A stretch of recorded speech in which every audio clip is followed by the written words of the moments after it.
Bunso Mix Malino inamin na nga ba ang pakikipag-ugnayan niya sa babaeng ito? Buong detalye alamin.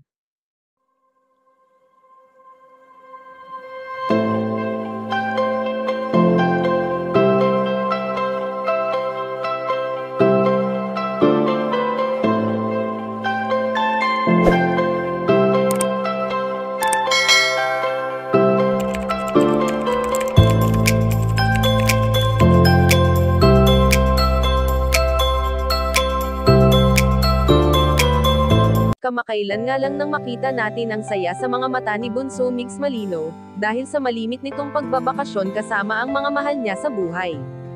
Kung ating matatandaan na noon pa man ay nais na ng binata na mag-travel abroad, kasama ang kanyang minamahal na si Cutie Mahal, sa kasamaang palad nga ay hindi na ito mangyayari pa, kahit pa dumaan ang maraming taon sa kanilang buhay, dahil hindi na muling babalik pa sa piling nila ang kanilang prinsesa.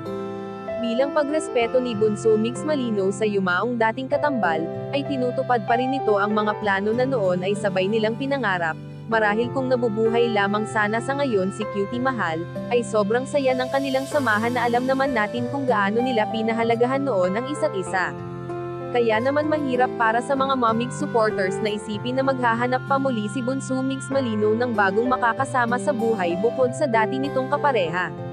Samantala ayon sa aming impormasyon na nakalap na inamin na ng binata ang tunay na ugnayan nila ng babaeng ito, at ito nga ay ang babaeng matagal nang inuugnay sa binata at ito ay wala nang iba kundi si Angatnil, marahil marami ang hindi makakapaniwala sa pagkakaibigan na mayroon ang dalawa.